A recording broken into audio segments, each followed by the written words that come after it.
నమస్కారాలు అధ్యక్ష. మొదటి ప్రశ్న లేదండి. అక్కడక్కడ జరిగిన కొన్ని సంఘటనలు మినహా వివరాల అనుబంధం ఒకటిలో జతపరచడమైంది. బి ప్రశ్నకు సమాధానం లేదండి. మునుపటి సంవత్సరంలో పోల్చితే 2025 సంవత్సరంలో సొంతం చెల్లించిన అక్రమ మద్యం విక్రయాల సంఘటనలు గణనీయంగా తగ్గాయి. సి ప్రశ్నకు తీసుకుంటున్న చర్యలు ఈ క్రింద విధంగా ఉన్నాయి.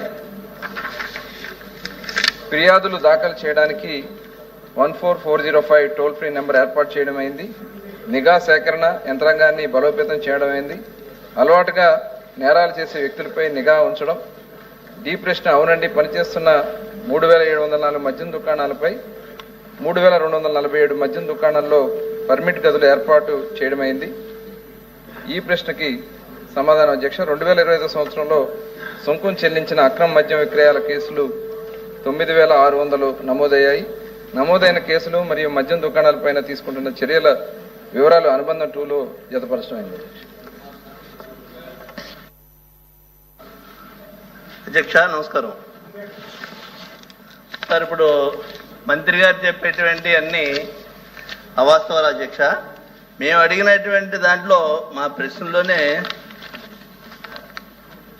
మద్యం అక్రమ మద్యాలు తాగి అనకాపల్లి జిల్లా, పశ్చిమ గోదావరి జిల్లా, నెల్లూరు, అనంతపురం, వైఎస్ఆర్ కడప జిల్లా మద్యం కల్తీ మద్యాన్ని తాగటం వల్ల అనేక మంది ప్రాణాలు కోల్పోయారు.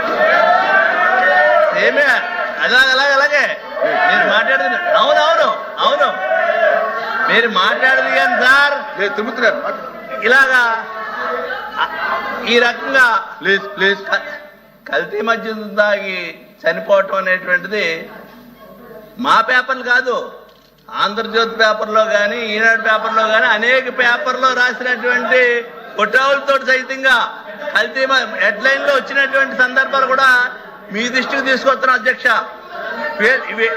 వీళ్ళు ఏదో మందు ఉన్నాం కదా అని చెప్పేసి, అధికారం ఉందని చెప్పేసి మాట్లాడి మీద పట్టి మాట్లాడటం తప్పితే వాస్తవాలు ఒప్పుకునేటువంటి పరిస్థితుల్లో లేదు అధ్యక్ష. ఎందుకంటే ఇది కాకుండా కల్తీ మద్యమే కాకుండా బెల్ట్ షాపులు అధ్యక్ష. బెల్ట్ షాపులు అనేటువంటివి విచ్చలవిడిగా మంచినీళ్ళు కావాలంటే ఎక్కడ దొరకట్లేదేమో తప్పితే బెల్ట్ షాపుల ద్వారా మద్యాన్ని మాత్రం తెలుగుదేశం పార్టీ నాయకులు లేకపోతే తెలుగుదేశం పార్టీకి సంబంధించినటువంటి కార్యకర్తలకే ఉపాధి పథకం కింద పనిచేస్తుంది అధ్యక్ష. ఈ బెల్ షాప్ విధానం అనేటువంటిది ఉపాధి పథకం కింద దీన్ని ఉపయోగిస్తున్నారు అధ్యక్ష. సరే, ఈ నువ్వు ఎలక్షన్లో కష్టపడ్డావు కదా, ఈ 2 షాపులు నువ్వు తీసుకో, ఈ 4 షాపులు నువ్వు తీసుకో అని చెప్పేసి వేలం పాటలు పెట్టి అమ్ముతున్నటువంటి విధానాన్ని మేము తగ్గిస్తున్నాం బెల్ షాపులు అని చెప్పారు. ఎక్కడ తగ్గించారు? ఇదే శాసనసభలో గౌరవ ముఖ్యమంత్రి గారు మాట్లాడుతూ బెల్ట్ షాపులు అనేటువంటి ఎక్కడ ఉండటానికి వీల్లేదు, బెల్ట్ షాపు అనేటువంటి ఎక్కడ ఉంటే బెండ్ తీస్తామని చెప్పారు. ఎంతమంది బెండ్ తీశారని అడుగుతున్నాను అధ్యక్ష మీ ద్వారా గౌరవ ముఖ్యమంత్రి గారిని. అదేవిధంగా ఈ మంత్రి గారు ఏదైతే ఒక షాపుకి 5 లక్షల రూపాయలు ఫస్ట్ పట్టుకున్నప్పుడు జరిమానా కింద విధిస్తామని చెప్పేసి అన్నారు. ఎన్ని షాపులు బెల్ట్ షాపులు పట్టుకున్నారో, ఎన్ని షాపులు బెల్ట్ షాపులు పట్టుకుంటే ఎంతమందికి ప్రభుత్వానికి ఎంత ఆదాయం వచ్చింది దాని ద్వారా 5 లక్షలు పెనాల్టీ వేయటం వల్ల. ఇది కూడా గౌరవ మంత్రి గారు సమాధానం చెప్పాలి. ఈ మధ్యకాలంలో పేపర్లో చూసాం, క్యాబినెట్లో డిస్కషన్ అయింది అనేటువంటి చూసాం. ఏదైతే పర్మినెంట్ అమ్ముకునేటువంటి పర్మిట్ షాప్లో బెల్ట్ షాప్ మెయిన్ షాప్ పక్కనే ఇచ్చే పదాన్ని పెట్టామనేటువంటి చెప్పారు. దీని ద్వారా చెప్తున్నారు తప్పితే పేపర్లో ఈవేళ జరిగేవన్నీ కూడా బెల్ట్ షాప్నే మెయిన్ షాప్ కంటే ఎక్కువగా డెకరేట్ చేసి తతంగమే మీకు తతంగంగా కనపడుతుంది. ఈ విధంగా ఈ బెల్ట్ షాపులకు సంబంధించినటువంటి అక్రమ మద్యం మీద ఈ ప్రభుత్వం చేస్తున్నటువంటి విధానాలకి ఈ 2 విషయాలకి సమాధానం చెప్పారు. ఎంతమంది బెండ్ తీశారు ఈ ప్రభుత్వం, అదేవిధంగా గౌరవ మంత్రి గారు 5 లక్షల రూపాయలు తిరుమూర్తి గారు కూర్చో. 5 లక్షల రూపాయలు పెనాల్టీ వేస్తున్నారు. ఎంతమందికి వేశారు? ఎన్ని షాపులు లైసెన్స్ క్యాన్సిల్ చేశారు? ప్లీజ్ శివరామరెడ్డి గారు. శివరామరెడ్డి గారు. అధ్యక్ష, ఈ ఎక్సైజ్ పాలసీలో బెల్ట్ షాపులు ప్రతి గ్రామంలో లేకుండా చేస్తామని చెప్పింది వీళ్ళే. అలాంటిది సుమారుగా 43,000 పైచులకు బెల్ట్ షాపులు ఉన్నాయంటే ప్రతి గ్రామంలో మినిమం 8 నుంచి 15 వరకు ఉన్నాయి అధ్యక్ష. మంత్రి గారు వస్తే మా జిల్లాలోనే చూస్తారు, అనంతపురం జిల్లాలో ప్రతి దగ్గర బెల్ట్ షాపులు ఎక్కడ లేవనేది మనం ఆశ్చర్యపడాల్సిన విషయమే. కానీ విపరీతంగా పల్లెల్లో తాగి ఎంతో మంది చనిపోతున్నారు అధ్యక్ష. మా అనంతపురం జిల్లాలో ఒక రాజన్న అనే అబ్బాయి విపరీతంగా మద్యానికి బాల్స్ అయితే వాళ్ళ ఇంట్లో వాళ్ళ ప్రెజర్ తట్టుకోలేక ఈ తాగిన మైకంలో ఆ రోజు రాత్రే ఉరేసుకుని చనిపోవడం జరిగింది అధ్యక్ష. అలాగే భాష అని సోమందపల్లిలో ఆ అబ్బాయి కూడా మితిమీరి తాగి ఇంటికి వచ్చి చనిపోవడం జరిగింది. అంటే ఈరోజు మీరు చేస్తున్న ప్రతి కార్యక్రమం కూడా ప్రజల్ని ఇబ్బంది పెట్టడానికి చేస్తున్నారా? మీరు ప్రజల ఆరోగ్యం గురించి ఆలోచన చేసే పరిస్థితి లేదా? ఇంతకు ముందు బడి పక్కన కానీ గుడి పక్కన కానీ ఈ షాపులు ఉండే పరిస్థితి లేదు అధ్యక్ష. అట్లాంటిది ఇప్పుడు బడి లేదు, గుడి లేదు, ఇళ్ల మధ్యన విపరీతంగా ఎక్కడో దూరం పెట్టేవాళ్ళు అది కూడా లేకుండా ఇళ్ల మధ్యలో పెడుతున్నారు, గుడి పక్కన పెడుతున్నారు, బడి పక్కన పెడుతున్నారు. మీ క్వశ్చన్ ఏంటో చెప్పండి. నాకు వచ్చాను అదే అధ్యక్ష. వీళ్ళు కల్తీ మద్యం ప్లస్ విపరీతంగా ఈ బెల్ట్ షాపులు పెట్టడం వల్ల పిల్లవాళ్ళు కూడా ఈరోజు అలవాటు పడుతున్నారు అధ్యక్ష. కాబట్టి మీ పాలసీలో ఉన్న విధానం ఏమి, మీరు చేస్తున్న విధానం ఏమి? ఈ రోజు వీళ్ళ మద్యం దాగి చనిపోయిన కుటుంబాలకు మీరేమైనా ఆదుకునే పరిస్థితి ఉందా? వాళ్ళని ఏ విధంగా మీరు ఆదుకుంటున్నారు అనేది కూడా మీరు చెప్పాల్సిన బాధ్యత మంత్రి గారి మీద. రవీంద్ర గారు. Thank you sir. Sir, government intelligence ప్రకారం బెల్ట్ షాపులు ఎన్ని ఉన్నాయి sir? Simple question sir, simple question. Government intelligence ప్రకారం, ఇంటెలిజెన్స్ మా దగ్గర ఉండదు మేడం, మీ దగ్గర ఉంటుంది, మా దగ్గర ఉండదు. మా దగ్గర ఉంటే ఇల్లీగల్ అవుతుంది అది మేడం. మీ దగ్గర ఉంది ఇంటెలిజెన్స్, ఎన్ఫోర్స్మెంట్ ఏజెన్సీ కూడా మీ దగ్గర ఉంది కదా మేడం. సరే ఎన్ని ఉన్నాయి?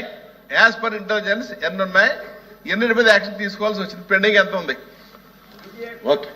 మంత్రి గారు. అధ్యక్ష, గౌరవ సభ్యులు అంటే సభని కొద్దిగా తప్పుదారి పట్టించే విధంగా వాళ్ళు చెప్పడం జరిగింది. ఎందుకంటే పూర్తిగా ఉంది అధ్యక్ష. ఎందుకంటే 1924లో జరిగినటువంటి సంఘటనలు తీసుకొచ్చి ఇప్పుడు ఇక్కడ ఈ ప్రభుత్వం వేయాలని ప్రయత్నం చేయడం నిజంగా సిగ్గుచేట. ఇది ఆల్రెడీ వాళ్ళ విచారణ జరుగుతూ ఉంది. ఆల్రెడీ సిట్ వేయడం జరిగింది. నేను చెప్పాక మీరు చెప్పాను. నేను సిట్ వేయడం జరిగింది. సిట్ విచారణ జరుగుతూ ఉంది. అవన్నీ వాస్తవాలు ప్రజలందరికీ కూడా తెలుసు అధ్యక్ష. అవన్నీ త్వరలో బయటకు వస్తాయి. ప్రధానంగా త్రిమూర్తి గారు అడిగింది బెల్ట్ షాప్స్ అయినా అని అంటున్నారు అధ్యక్ష. ఎక్కడా కూడా మేము, ఎందుకంటే 1924లో మరి ఎవరున్నారు అధ్యక్ష? 65,918 కేసులు ఉన్నాయి అధ్యక్ష. అంటే మరి కోవిడ్ టైంలో కూడా 9,129 కేసులు వాళ్ళు కట్టినాయి అధ్యక్ష. కోవిడ్ టైం 2021లో. అంటే దానికని మేము ఏం చేసామంటే నాన్ డ్యూటీ పెయిడ్ ఇక్కడ కూడా విపరీతంగా ఉంది అధ్యక్ష. అవన్నీ కూడా కంట్రోల్ చేసాం. కొత్త పాలసీ తీసుకొచ్చాం. బ్రాండ్లు అధ్యక్ష, బూమ్ అని ఏవో బ్రాండ్లు పెట్టేసి ఎంతమంది ప్రాణాలు కోల్పోయినటువంటి పరిస్థితులు ఉన్నాయి. దాన్ని కూడా విచారణ జరుగుతుంది. వస్తాయి అన్ని వస్తాయి, ప్రతిదీ వస్తుంది. కొద్దిగా సమయం అండి ప్లీజ్. కొద్దిగా విచారణ పూర్తయిన తర్వాత అన్ని వస్తాయండి, చెప్తాం. అన్ని వివరాల తర్వాత చెప్తాం. తర్వాత అధ్యక్ష, ఇప్పుడు బిఫోర్ జూన్ మేము ప్రభుత్వాన్ని ఏర్పాటు చేసే నాటికి 21,143 కేసులు ఉన్నాయి అధ్యక్ష. ఇది తర్వాత ఆఫ్టర్ జూన్ 2024లో గణనీయంగా తగ్గినాయి అధ్యక్ష. ఎందుకంటే మేము కేసులు కడుతున్నాం, ఎక్కడ కూడా పెట్టడానికి వీల్లేదని చెప్పి చాలా స్ట్రిక్ట్ గా ఉన్నాం. 8,897, 25వ సంవత్సరంలో 9,600 కేసులు పెట్టడం జరిగింది అధ్యక్ష. దాంట్లో 22 షాపులు సస్పెండ్ చేశాం అధ్యక్ష. ఆ సస్పెండ్ చేసినటువంటి షాపుల దగ్గర నుంచి కూడా ఫైన్స్ అన్ని కూడా వసూలు చేయడం జరుగుతుంది. ఇంకా రెండోసారి వాళ్ళు కానీ చేస్తే షాపును క్యాన్సిల్ చేయడం కూడా జరుగుతుంది అధ్యక్ష. ప్రభుత్వం అయితే చాలా సీరియస్ గా ఉంది అధ్యక్ష. ఎట్టి పరిస్థితుల్లో కూడా ఈ నాన్ డ్యూటీ పెయిడ్ లిక్కర్స్ ఎక్కడన్నా డ్యూటీ పెయిడ్ లిక్కర్ కూడా విక్రయాలు జరిగితే మటుకి అందుకని ట్రాక్ అండ్ ట్రేస్ సిస్టమ్ కూడా తీసుకున్నాం అధ్యక్ష. ఏ షాపు నుంచి అమ్మారు, ఎక్కడి నుంచి ఇది వచ్చింది అనేది కూడా మొత్తం ట్రాక్ చేయడానికి ట్రాక్ అండ్ ట్రేస్ సిస్టమ్ ఉంది అధ్యక్ష. అలాగే ప్రతి షాపులో కూడా ఇదివరకు పనికిరాని బ్రాండ్లు ఉండే అధ్యక్ష. ఇవాళ కొత్తగా మనం బ్రాండ్స్ పెట్టడం వల్ల గణనీయంగా పక్క రాష్ట్రాల నుంచి వస్తున్నటువంటి మద్యం అంతా కూడా ఆగిపోయింది అధ్యక్ష. దానివల్ల ఆంధ్ర రాష్ట్రంలో ఇవాళ ఆదాయం పెరిగింది. అంతే తప్ప వీళ్ళు దాన్ని కూడా డైవర్ట్ చేస్తున్నారు అధ్యక్ష. ఇప్పుడు పర్మిట్ రూమ్స్ గురించి అడిగారు అధ్యక్ష. ఇవాళ రోడ్ల మీదో లేకపోతే ఎక్కడ పొలాల్లోనే తీసుకెళ్లి బాటిల్స్ పడేస్తుంటే కొద్దిగా ఇబ్బంది ఉంది కాబట్టి పర్మిట్స్ రూమ్స్ కూడా అది చాలా లిమిటెడ్ గా ఇచ్చాం అధ్యక్ష. జస్ట్ అక్కడ వాళ్ళు తీసుకుని వెళ్ళిపోయేదానికి తప్ప రోడ్ల మీద విచ్చలవిడిగా చేయడానికి అవకాశం లేకుండా పర్మిట్ రూమ్స్ ఏర్పాటు చేయడం జరిగింది అధ్యక్ష. ఇవాళ చాలా పారదర్శకంగా చేసాం. మేము ఇచ్చినటువంటి పాలసీని పక్క రాష్ట్రాల నుంచి కూడా వచ్చి మన రాష్ట్రం చూసి వెళ్తున్నారు అధ్యక్ష. ముఖ్యంగా బార్డర్ జిల్లాల్లో అయితే 50 నుంచి 60% గ్రోత్ ఉంది అధ్యక్ష. ఎందుకంటే నాన్ డ్యూటీ పెయిడ్ లిక్కర్ పక్క రాష్ట్రాల నుంచి రావడం కానీ, అలాగే ఐడి ఇల్సిట్ లిక్కర్ ఏదైతే ఉందో అంతా కూడా కంట్రోల్ చేయడం కానీ, ఇవాళ నవోదయం స్టార్ట్ చేసాం అధ్యక్ష. దాదాపు 18 జిల్లాల్లో ఇవాళ మనం నవోదయం ప్రోగ్రామ్ చేస్తున్నాం. ఏదైతే ఐడి లిక్కర్ కంట్రోల్ చేస్తాం, ఈ నెలాఖరు లోపు మిగతా 8 జిల్లాలు కూడా చేసి 100% ఐడి ఫ్రీ స్టేట్ గా ఆంధ్ర రాష్ట్రాన్ని చేయడానికి నిర్ణయించుకోవడం కూడా జరిగింది అధ్యక్ష. ఇవాళ మద్యం ఏదో మేము ఆదాయ వనరుగా మేము చూడలేదు, దాన్ని ఏ రకంగా కంట్రోల్ చేయాలనే దాని మీద ముందుకెళ్తాం అధ్యక్ష.